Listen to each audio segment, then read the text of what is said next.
பாரதிதாசன் குடியிருப்பால் வாசிகளுக்கு வணக்கம். நான் இப்போ பேச வந்ததுக்கு முக்கியமான காரணம், நாளைக்கு சங்க பொதுக்குழு கூட்டம்.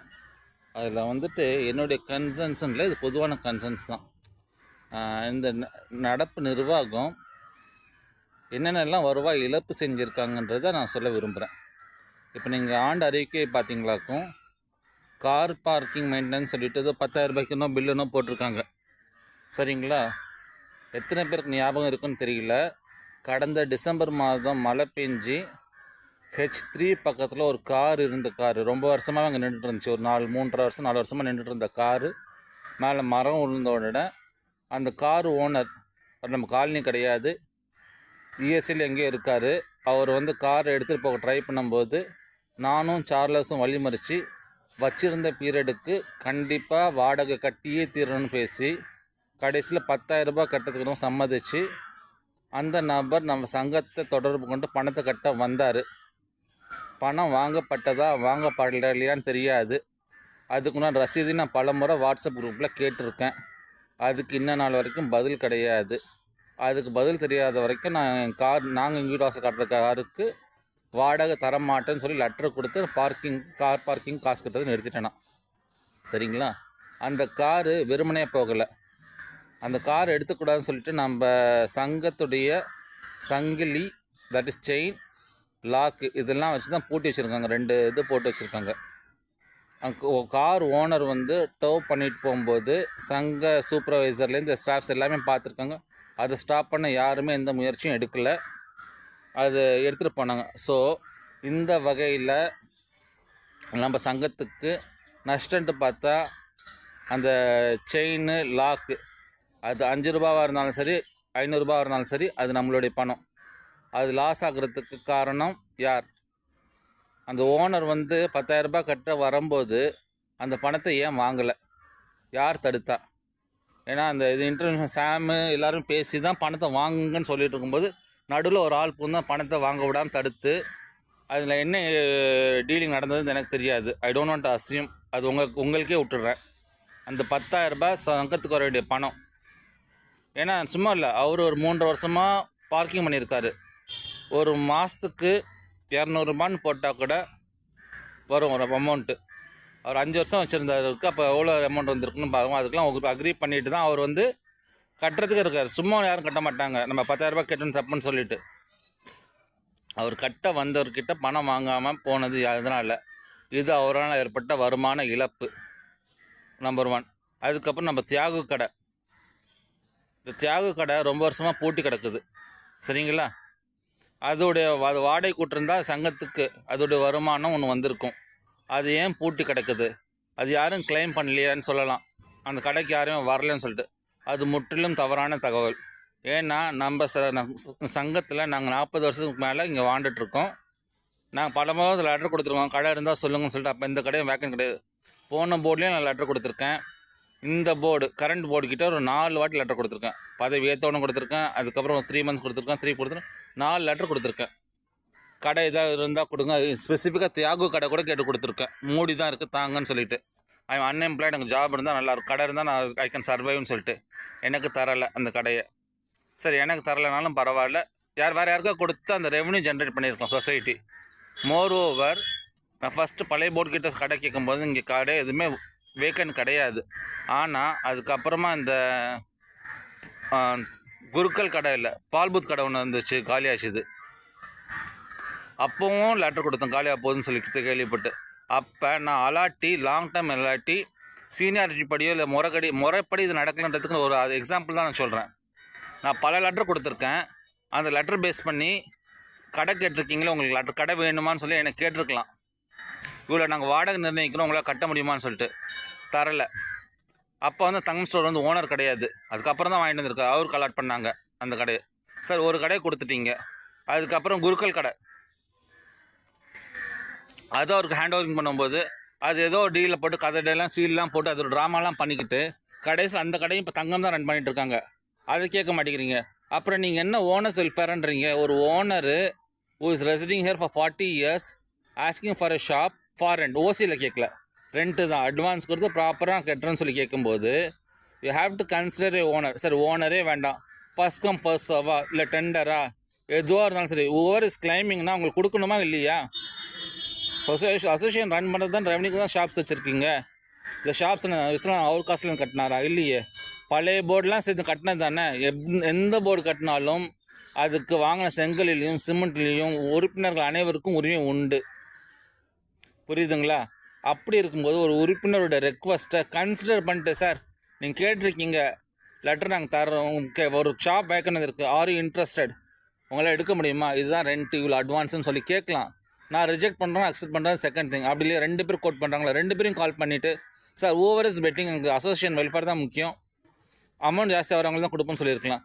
அது இல்லாமல் திரும்ப தங்கத்திற்கே தங்கம் ஸ்டோருக்கே கொடுக்குறதுக்குன்னா ரகசியம் என்ன? இதில் என்ன உள்ளடி வேலை ஓடிட்டுருக்கு? என் தங்கத்தை விட்டு அவர் யாருமே கடை கேட்குறது இல்லையா? இங்கே கடை கேட்கலாம் தயவுசன்னு சொல்லாதீங்க. நான் கொடுத்த லெட்டர்ஸ் காப்பி என்கிட்ட இருக்குது. நானே நிறைய வாட்டி லெட்டர் கொடுத்துருக்கேன் பர்சனலாக போர்டுக்கு. இந்த போர்டு நடந்ததுனால தான் இந்த லெட்டர்லாம் படித்து பார்க்குறதுக்கு. இந்த லெட்டரை வாங்குறது படிக்கிறது கிடையாது. போர்டு நடந்தால் தான் முடிவு பண்ணணும்னு சொல்கிறது. இப்படியே வச்சுட்டு இருந்தால் அப்படியே தங்கம் ஸ்டோர் கொடுக்கும்போது எப்படி கொடுக்குறீங்க? உடனே லெட்ரு கடை அப்ரூவ் பண்ணதுக்கு போர்டு. தேர்ட் திங், இங்கே பார்ஷாலிட்டின்றது ரொம்ப ஜாஸ்தியாக இருக்குது. L5 ஆப்போசிட்டில் ஒரு போர்டு ரொம்ப நாளாகவே இருந்தது. இந்த போர்டு வந்த உடனே ஒரு 2-3 months இந்த போர்வெல் மோட்டர் ரிப்பேர் ஆயிடுச்சுது. அதை நான் ரிப்பேர் பண்ணி தாங்கன்னு கேட்கும்போது, அப்போ துணைத் தலைவராக இருந்த மீனாட்சி மேடம், அந்த தண்ணி இந்த சைடு வரதில்ல, என்னது 12லேருந்து வரது, அந்த தண்ணி எந்தெந்த பிளாக்குக்கெலாம் வருதோ அவங்களாம் சேர்ந்து அந்த மோட்டரை ரிப்பேர் பண்ணுங்கன்னு சொல்லி பிரித்து பார்க்குறாங்க. அப்படி பிரித்து பார்க்குறாங்க. இப்போ அங்கே நடக்கிற மெயின்டெனன்ஸுக்கு இங்கேருந்து அவங்க கொண்டு தான் செலவு பண்ணுறாங்களா? ட்ரைனேஜ் ப்ராப்ளம் எல்லாத்துக்கும் இல்லை. இது வரைக்கும் இந்த போர்டு இப்போ போர்டு போகிறதுக்கு டைம் ஆகிடுச்சு. இது வரைக்கும் அந்த மோட்டர் சரி செய்யப்படவில்லை. நீங்கள் ஆளை கூப்பிடலாம், செகண்ட் ஓப்பனிங் கேட்கலாம், அதெல்லாம் கிடையாது. நல்லா ஓடிட்டு இருந்த போர்டு எதனால் யாருடைய மிஸ்டேக்கால் போச்சோ, எங்களுக்கு நல்லா ஓடிட்டு இருந்த ஒரு ஊற்று தண்ணி மிஸ் ஆகுது. வாட்டர் ரிசோர்ஸும் சாதாரண விஷயம் கிடையாது. இப்போ இந்த கடவுளுக்கு இருக்க காலையில் தண்ணி பஞ்சம்ன்ற ஒன்று வரலை. பட் ஈவன் தான் வி ஹாவ் டு மெயின்டைன். ஒரு கிணறையோ ஒரு ஊற்றையோ பால் அடிப்பான்னு பாவி ஆவான். புரியுதுங்களா? தண்ணின்றது கிடைக்காத சொத்து. அதுக்கு நீங்கள் சரி செய்கிறதுக்கு நடவடிக்கை எடுக்காமல் அதுக்கு விதாண்டாவாதவங்க பிரிச்சாடுறது உங்கள் சைடுக்கு வந்தால் நீங்கள் காசு எடுத்து போட சொல்ல பண்ணுங்க. அப்போ எதுக்கு அசோசியேஷன்? அதுக்கும் நான் ஒரு லெட்டர் கொடுத்துருக்கேன். இது எல்லாம் மென்ஷன் பண்ணியே அது ரிப்பேர் பண்ணி தாங்க சொல்லி ஒரு 3 லெட்டர் கொடுத்துருக்கேன் மோட்டருக்கு. அதுவும் பண்ணலை. ஸோ நான் இவங்களுக்கு கொடுத்த லெட்டரோட ஹிஸ்ட்ரி பார்த்தீங்கன்னா அது ஒரு ஃபைல் நிறைய இருக்குது. நான் கொடுத்த எந்த லெட்டருக்கும் இது வரைக்கும் ப்ராப்பரான ஆன்சர்ஸோ எதுவுமே கிடையாது. இந்த போர்டு வந்த நாளிலிருந்து, இந்த லாஸ்ட் 1 year கிடையாது, வந்த நாள் முதல் இன்று வரை செயலற்றே கிடைக்கிறது, செயலற்றே செல்கிறது. செயல்படணுன்ட்டு வரவே இல்லை. வேறு எதுக்கோ வந்தாங்க, மீட்டிங் போட்டாங்க, வண்டியை பிடிச்சி ஊரெலாம் சுற்றி காமிச்சாங்க எல்லாத்துக்கும். Night meeting. இந்த தலைவருக்கு நம்மளை மெம்பர்ஸை பகலில் பார்க்க முடிய மாட்டேங்குது. ஆஃபீஸ் மீட்டிங், போர்டு மீட்டிங்கில் இது வரைக்கும் இந்த இதெல்லாம் சண்டேஸ் போடுவாங்க போர்டு மீட்டிங். இவர் எப்போ மீட்டிங் போட்டாலும் சரி இந்த போர்டில் ஒண்டி நைட்டு தான் மீட்டிங் போடுவாங்க. அது ரகசிய மீட்டிங் நைட் மீட்டிங் போடுவாங்க. சரி, மீட்டிங்கோட அவுட்கம் என்னன்றது யாருக்கா வருமா? நம்ம கொடுக்க லெட்டர்ஸ் வருது, அதுக்கு என்ன ரெஸ்பான்ஸ் இருந்திருக்கு? எதுவுமே வரலையே. CCTV poor condition, worst condition, திருட்டு போகுதுன்னு சொல்கிறோம், அது சரிப்படலை, அதுக்கு எக்ஸ்பென்ஸ் போடுறீங்க. மோட்டர் ரிப்பேர் எக்ஸ்பென்ஸ் பண்ணுறீங்க. வெட்டாத புல்லுக்கு புல் வெட்டும் இயந்திரம் வாங்குறீங்க. ஸோ இங்கே வெறும் கணக்குகளும் பொய் கணக்குகளும் தான் காட்டப்படுது திரும்ப. எங்கேயும் நேர்மையானது எதுவுமே இல்லை. இவ்வளோ கேட்டும் இவ்வளோ இதுவும் போட்டுட்டு அவர் மேலே நான் குற்றச்சாட்ட வேண்டிய எனக்கு அவசியம் கிடையாது. இதுக்கு எல்லாமே ப்ரூஃப் வாங்கிட்டு இருக்கு. நான் லெட்டர் கொடுத்தேன். இந்த மோட்டர் ரிப்பேர் பண்ணி கேட்டதுக்கு லெட்டர் இருக்குது, கடை கேட்டதுக்கு லெட்டர் இருக்குது. இந்த காரு வாடகை பேசி எல்லாமே வாட்ஸ்அப்பில் இருந்தவங்களும் தெரியும். அதுக்கப்புறம் லெட்டரும் கொடுத்துருக்கேன். நான் இப்படி ஆகிடுச்சு, அது என்ன ஆச்சுன்னு சொல்லிக்கிட்டேன். அதுக்கும் இல்லை. எவ்வளோ சிசிடிவி ஃபுட்டேஜஸ் கேட்டிருக்கோம், அதுக்கும் கிடையாது. சிசிடிவி எதுக்குங்க வைக்கிற? ஒரு திருட்டு போச்சுன்னா உடனே கண்டுபிடிக்கிறது தான் ஃபுட்டேஜ் கேட்குறதுக்கு. அந்த ஃபுட்டேஜ் நம்ம கேட்குறது ஒரு லெட்டர் கொடுக்கணுமா? அது போர்டு உடனே அந்த சேம் டே எக்ஸ்பிளைன் பண்ணாது. அவங்க ஒரு 20 நாள் கழிச்சோ ஒரு 2 வருஷம் கழிச்சோ அது பார்ப்பாங்க. அது வரைக்கும் ஆதாரத்துக்கு நம்ம எங்கே போவோம்? புரியுதுங்களா? இது செயலற்ற நிர்வாகம், செயலற்ற தலைவர், செயலற்ற அசோசியேஷன் தான் சொல்ல முடியுமே தவிர இவங்களுடைய ஒழுங்கு எப்படின்றதுக்காக இந்த சில எக்ஸாம்பிள்ஸ் நான் கொடுத்துருக்கேன். இன்னும் எவ்வளோ சொல்ல முடியும். நாளைக்கு நான் சொல்கிறேன்னே உங்களுக்கு இன்னும் இருக்குது என்னென்ன பண்ண முடியும்னு சொல்லிட்டு.